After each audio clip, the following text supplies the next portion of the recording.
Welcome to the Make and Design Podcast. I'm your host, Carina Gardner. On this podcast, we're unraveling the everyday joys and dilemmas of design, making, and business. For makers who want to be designers and for designers who are makers, this is your inside scoop to help you grow your business and bring more creativity to your life. Hey guys, I am so excited today because we have Emily Hogg on from Quilt 101. We are going to be talking about how she started her business, what she's doing now, and I just think you guys are going to love it. Welcome, Emily. Hello, it's so great to be here. Thanks for having me.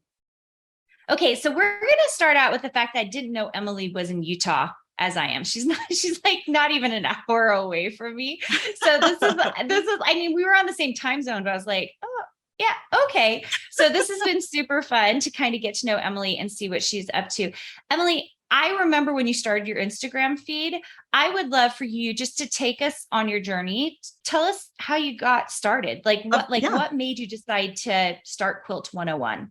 So my mom is my business partner. So it's my mom and I are the owners of Quilt 101.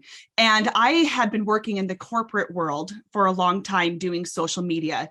And I have a lot of health issues. And so I wasn't able to keep working. 9 to 5 isn't demanding, but for me physically, it was too much. And I've always had an entrepreneurial spirit. I've always wanted to own my own business. And my favorite quote that kind of keeps me going is, why work your life away to make someone else's dreams come true when you could work your life away to make your own dreams come true? So that's kind of always been my motto and has been stuck in my head for years on, oh my gosh, like I am working so hard to make other people's dreams come true. Like it's my turn. So I loved quilting. So quilting is like a huge part of my life. I struggle with infertility. And so quilting has been a really therapeutic and healing process for me to kind of process my grief and to just bring peace to my life. And we can talk about that more later if you want. But so that's kind of how I got started into quilting. And whenever it came time that I knew I needed to leave my job, my mom is a huge quilter. I've admired her my entire life. She's a very creative person. And while I knew a lot about quilts, my mom knew a lot more technical side of quilting. And I was stronger in like the business side. So together we decided, we're like, how fun would it be to do a quilting business? Quilting, I knew I needed to share quilting. I needed more people to experience the power of crafting and making things with your hand and quilting in particular. And I knew that I was the only person my age I knew of who quilted. The next old, like my mom was the youngest person next to me who I knew who quilted. And so it was really hard to find modern and just more modern quilting designs and patterns and fabric. And I knew I really wanted to bring modern quilting to the next generation. And this was 5-6 years ago. The quilting world has come a long way in the last 5 or 6 years. But I mean, it was pretty hard to find those criterias, back then. So my mom and I got together and we started to brainstorm like what we wanted this quilt business to do. We knew we wanted to do something different, and we knew we wanted to do something with pre-cut kits, because cutting, especially for a beginner, is really scary and really intimidating. And so what people will do is they will buy all this fabric and then it'll just sit there because A, they don't have a pattern to use for it. And B, it's like they're just too afraid to cut into it, not only because they don't want to ruin their beautiful folded fabric, but also because if you make a wrong cut, you have to go buy all new fabric, and not yet alone the safety reasons behind it. Whenever you're not used to a rotary cutter and you don't know how to use it and you're not comfortable with it, it can be really scary. So, and on top of that, people are busy. Like, we are in a society where we want things fast. We want things to be fast and quick. And so that was kind of the criteria we were looking for whenever we were trying to build our business model. And so we came up with Quilt 101, and we decided that we were going to exclusively offer pre-cut quilt kits. So we were going to cut all of the fabric And so whenever people get the kit, they can just start sewing it. They don't have to worry about cutting anything, or at least the initial cutting. Sometimes, they'll have to square up or subcut, but for the most part, we do all of the initial cutting. And it was, whenever we were designing the kits, we wanted to make sure that they were attracting the younger audience. They were attracting people in their, 20s, 30s, 40s, like the younger people. And so that was kind of our business model. That was our idea. So it's like you started knowing from the very get-go that you were going to pre-cut everything. Yes. That was the business. Yes. And we have changed over the years. So we are turning 5 in November. So we've been doing this for 5 years now. And for the first couple of years, our business model was for people to custom build a quilt, and then we would cut the fabric based off of that. So we had a website.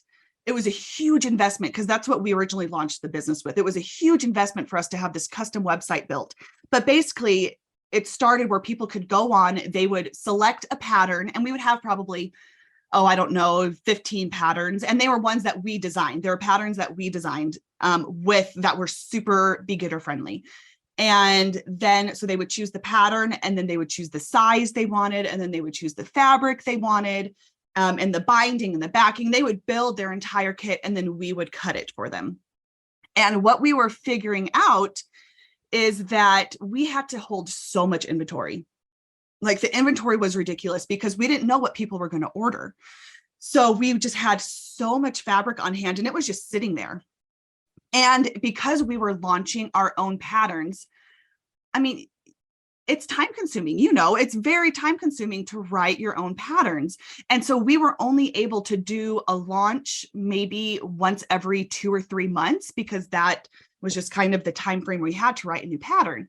And whenever a new pattern would come out, we would see sales spike, right? So new pattern would come out, sales would spike. We were happy. We felt like what we were doing was working. We were so excited. And then sales would just drop, and then there would be no sales. And so then that would motivate us. Okay, we have to get a new pattern out.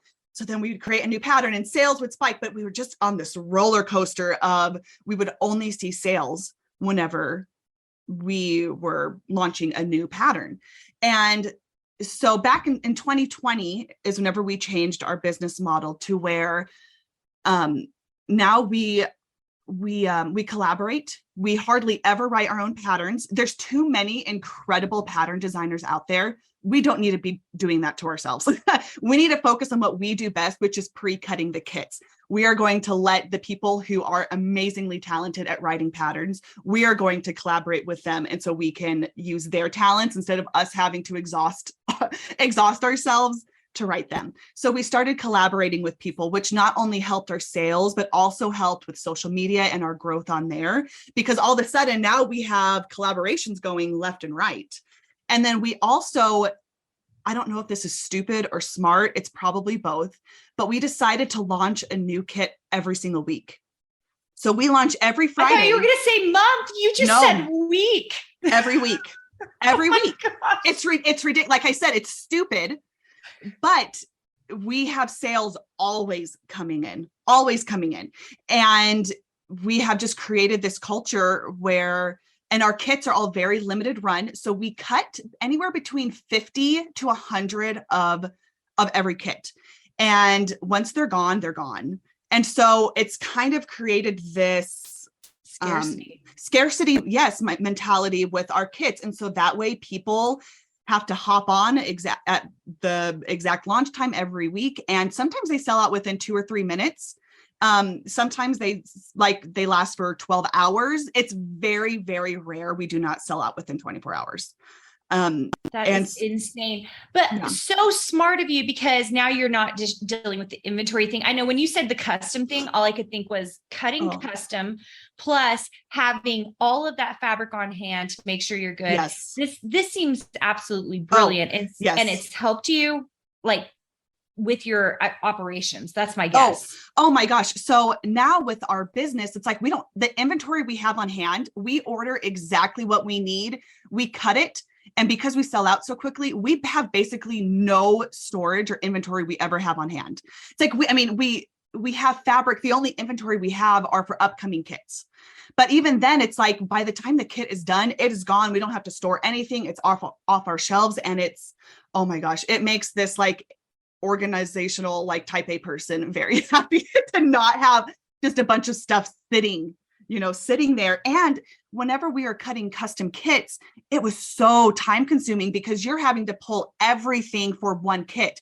Now we make all of the kits are exactly the same. And you can cut 50 kits. It takes quite a bit longer than cutting one, but to cut everything the same, I'm able to cut 100 times faster, with the amount of kits. So it has, oh my gosh, it's been so nice.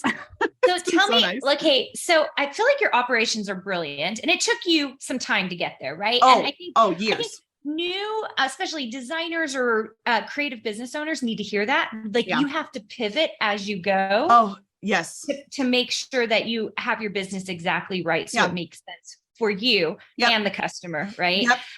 What I want to know is how is working with your mom? Oh, it's amazing. There are some challenges because she lives in Arkansas. So she lives really far away. So I'm the odd duck in my family. I'm from Arkansas. My whole family is in Texas and Arkansas. And I moved out to Utah for college and have never left. And so I'm the odd duck who lives out here by myself. But my mom, the business is headquartered here in Utah. And my mom comes out here. She actually just left a couple days ago, but about once a quarter, she'll come out here for 2 to 3 weeks. And that's whenever we get a lot of the planning done. That's whenever we get caught up on any of the back ordered things that we need to do. But we call each other, no joking, like 3 to 4 times a day. We're FaceTiming each other. We are, going off of each other's ideas. We have restructured the business multiple times to play off of our strengths. With the business, you are always changing things. You're always restructuring things because as you grow, there's just things that you don't enjoy doing anymore. And so you want to focus more on your strengths. And so you either hire out or you just divvy things out. So my mom and I have actually, I think we're at a point now where I think this is going to work because we're always having to adjust things, but we're really trying to play off of each other's strengths. So my mom is now doing all of the planning. So my mom is the one who designs the quilts. She comes up with the fabric. She puts together the cutting guides. She orders the fabric. And she's also the one who is talking with the people who work for us. So the people who are cutting the kits or people who are sewing together the samples. My mom takes that side of things. And my strengths are definitely more of the marketing side. So social media marketing is my background. That's what I did for 7 years for a $1 billion company. I was the head social media manager. And so that's where my expertise and my knowledge comes from. And that's what I love. And so I take more of the social media, the website, just the more forward facing things. I do that. And then we both still cut kits every once in a while. We do, well, not every once in a while, but once a month, we both cut a kit. And then we have people who come pick up the fabric from my house and then take it back to their house to cut. So we really are trying. We have 7 employees now. Well, I shouldn't call them employees. We have 7 contractors now who work for us. And so it's great because we're able to really focus on growing the business. So we don't have to take all the time just cutting kits. And so we have hired help for that. So amazing. Yeah. Oh my gosh. I'm obsessed with what you're doing. Now, here's the thing. There are people who are listening to this going, I want one of these quilts and I want one of these kits. What is the best place to go? And where's everyone ordering all of this? So our website is quilt101.com. And then we have a banner on the homepage that will take you to the new kit of the week. However, like I said, we typically sell out really, really fast. So the best place to stay up to date on everything is going to be on Instagram at Quilt101. We update there all week long. We are advertising the quilt, and then they always go on sale at 10 a.m. Mountain Time on Friday. So that is when we launch all of our new kits every single week. We also have a newsletter. So if you go to our website, there'll be a pop-up that comes on. You can put your email in, it'll give you a 10% off coupon code. And then that will give you access to our newsletter. And we only send out one email a week, which is the launch of our pattern, launch of the kit. And so those are kind of the 3 areas that I would go, but you do need to stay on top of things if you want a kit. What I'm going to do is we're going to put all of those links into our description so that those of you who are wanting to find out more about Emily and purchase a kit or see what she's up to, that you'll be able to easily go.